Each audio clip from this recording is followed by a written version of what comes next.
On tonight's Fayette Prep Rally, it's spring break time for the local soccer teams, but region tournaments are right around the corner. On the boys' side, Stars Mill looks to defend their title, but a familiar foe has their sights on the top seed. The Whitewater girls have been unstoppable this season, but can they overcome the defending state champs to capture that elusive title? Plus, we introduce you to 5 key players that hope to lead their squads to the ultimate prize. We're breaking down all things soccer on this edition of Fayette Prep Rally, and it starts right now. Comcast presents your source for Fayette County High School sports. This is Fayette Prep Rally.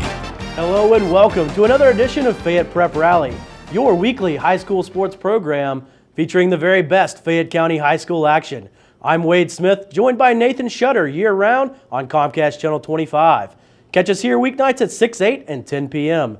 And Nathan, the state soccer playoffs are coming up. Can we expect any Fayette County teams to be in the mix? Death, taxes, and Fayette County soccer, 3 guarantees in life. I'm sure we're going to have plenty of girls teams, a couple of boys teams, all in the mix for a state title again this year. Great to hear. While most people are on spring break here in Fayette County, including the local soccer teams, we are going to get you caught up on which squads are contenders for region and state titles. We'll start on the boys' side with McIntosh Chiefs. Yeah, the Chiefs looking to go to their 4th straight state title game in 4A. Have not got the state championship quite yet, but once again, they're geared up to make a run. Currently ranked number 2 in 4A, though after the loss to Stars Mill, probably dropped below them. They did lose 3-2 to Stars Mill to finish 5-1 in region play, but they're 11-2 overall, a very solid team. How about Stars Mill? They're looking really good. After being the region champions last year, falling short in the quarterfinals, they're looking to make another run at another state title. They're currently ranked number 3 in 4A, but that'll probably change after defeating McIntosh. They finished the region slate unbeaten. They will be the number 1 seed for the region tournament, and they're 11-1-1 on the year. They look very good here late in the season. Now over to Fayette County.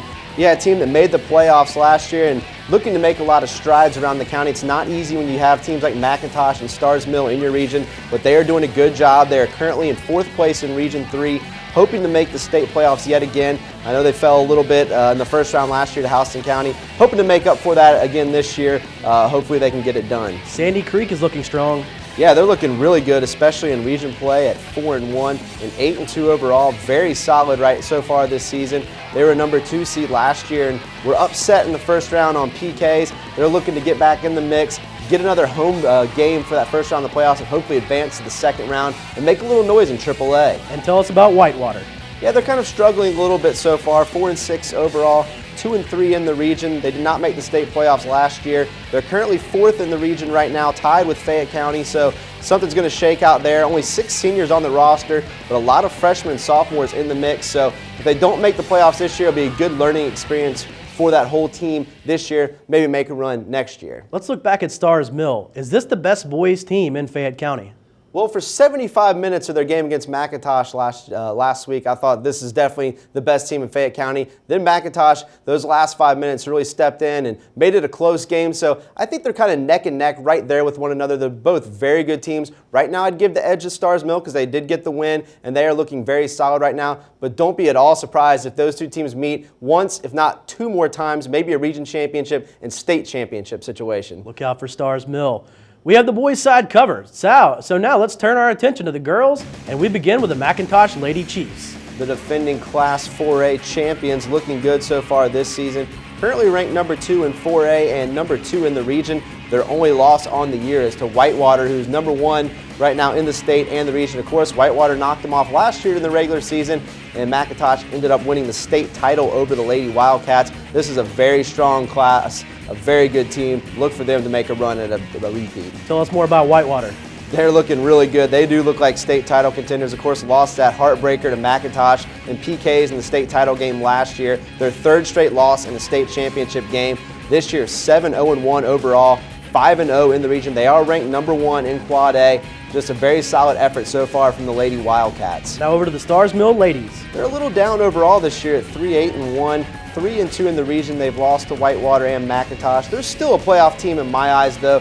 They went in as a 4 seed last year and made it all the way to the state Final Four, losing to McIntosh in the semifinals 3-1. So don't sleep on this team. They have struggled a little bit so far this season, but they're a very dangerous playoff team. How about Fayette County? They're struggling 2-8 overall, 1-4 in the region. They've been outscored 38-0 in those 4 region losses. Really having trouble on both sides of the ball against the better teams in Region 3.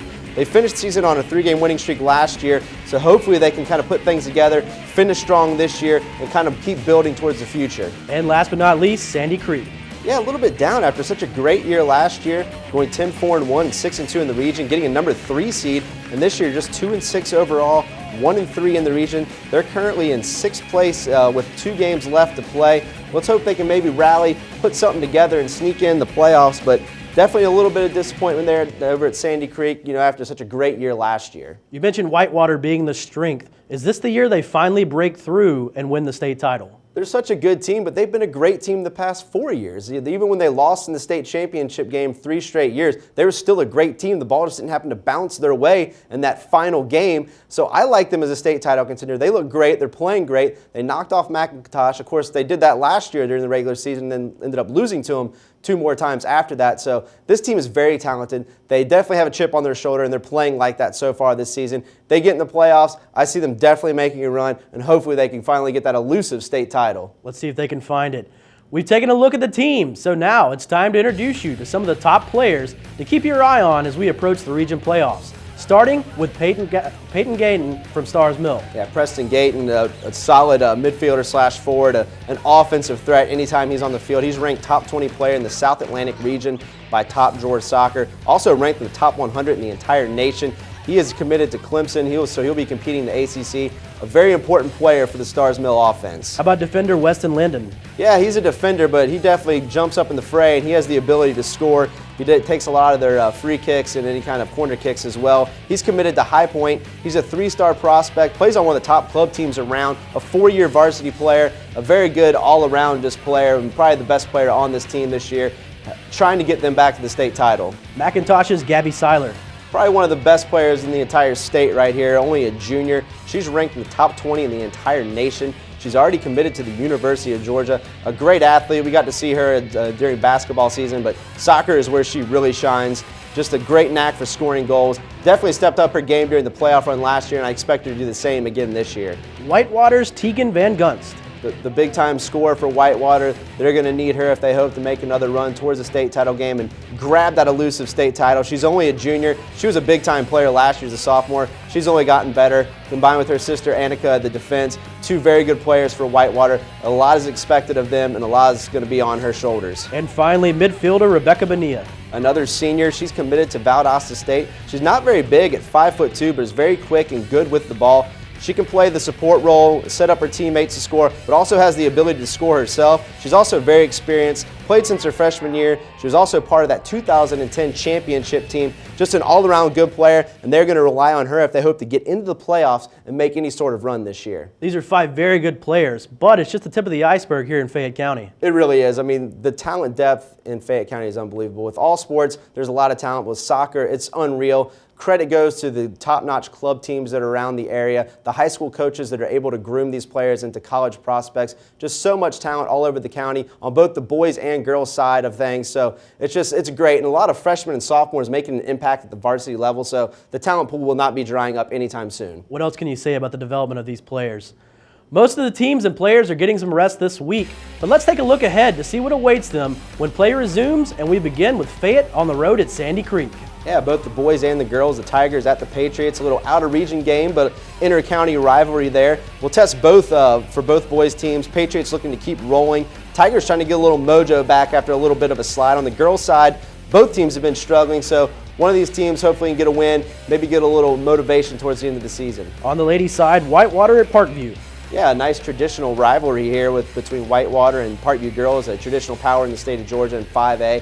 Parkview is 7-3-1 and unbeaten in region, although maybe a little down compared to previous Parkview teams. They got off to a little bit of a slow start, but to put things together with 7 straight wins, it'll be a nice challenge for the Whitewater Lady Wildcats. Stars Mill at Woodward Academy. Another good challenge, a nice out-of-region play here. Woodward girls are 6-2 and the boys are 7-2 on the year.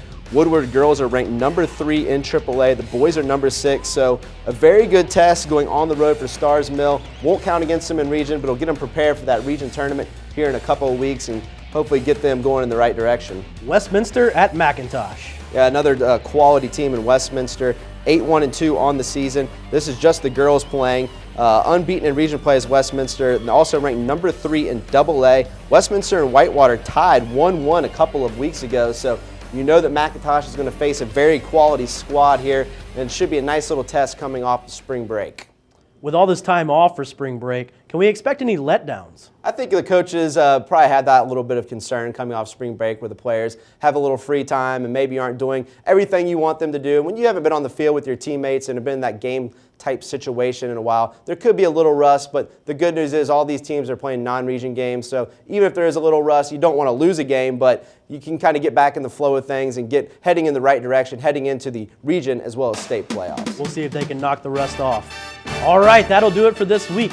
Catch us back here on Comcast Channel 25 next week for more game highlights and features. And be sure to like Fayette Prep Rally on Facebook and follow us on Twitter to see what's happening on the show. For Nathan Shutter, I'm Wade Smith. Thanks for watching, and we'll see you under the lights. Grab some wood there, bub.